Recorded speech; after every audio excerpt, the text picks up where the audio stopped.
আমি খাবো আর তুই বাতাস করবি। আরো অনেক কিছু বলো না। চাষাবাদ করে একটু একটু করে জমি বাড়াবো, ধান হবে, পাট হবে, আলু হবে, কচু হবে, এই বিক্রি করে আমরা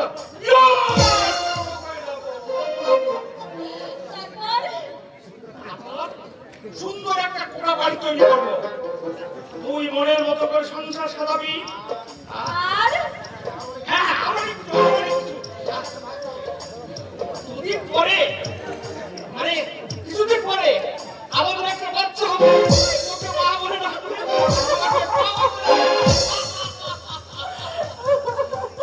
শুনে যে কি আনন্দ হচ্ছে আমার, বলে তোমাকে বোঝাতে পারবো না। আর জানিস মালা, এ মালা, আমাদের আমাদের এই আনন্দ হয়তো নিরানন্দে পরিণত হবে। কেন মিলন? আমরা আমরা দুজন দুজনকে ভালোবাসি। আমাদের এই মিলনের মাঝে অনেকই বাধা, অনেকই ব্যবধানে রেখে আমি তো কোনোদিন তোমার সঙ্গে মিলামেশা করিনি মিলন, তাহলে আজ কেন এই কথা বলছো? মত দেওয়ার পালা অনেকদিন আগেই আমাদের শেষ হয়ে গেছে। তাহলে আজ আমি বুঝতে শিখেছি, মিলন, তাই তো ভাবি যে পথ চাওয়া আমাদের সার হবে না মিলন, না মিলন, অথচ তোকে জীবন সঙ্গী রূপে পাওয়া আমার অসম্ভব।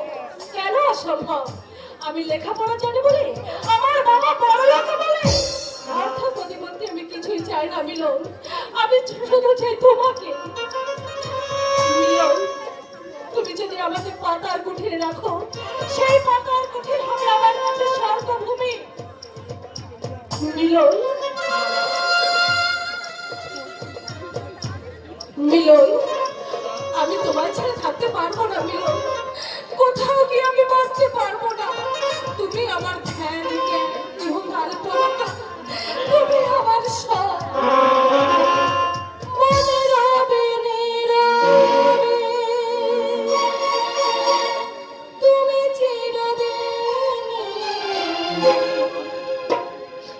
এই কথা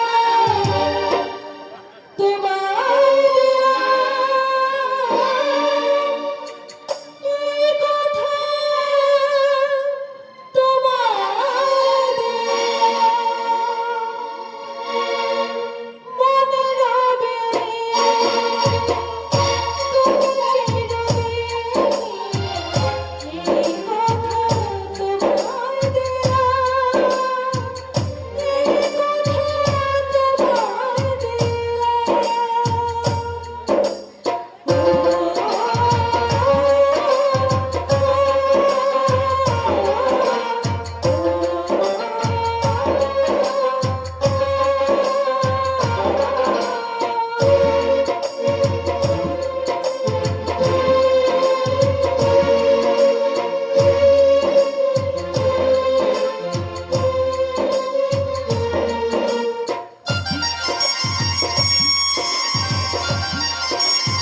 দুজনের হৃদয় মিলা। আহা, দেখেও শান্তি, শুনেও সুখ, আর ভেবেও আনন্দ। কি আবার তুমি কখন এলে? ওই যে একটু এই যে আপনি তো ভয়ানক মশাই। রসিক কেন হব না বালকি? এই তোমাদের মতো বয়স আমারও তো এককালে ছিল। আচ্ছা তোমার গল্প কি আসার কারণ? দেখতে বাবাজি, দেখতে? এই চক্ষু প্রাণের বিবাদ ভঞ্জন করতে। তার মানে মানে তুমি ওই মহিতের মতো ঢোকবে কিনা তাই বুঝতে না বাবাজি। মানা মাকে নিয়ে তুমি ঢোকবে না। মহিতের ভবন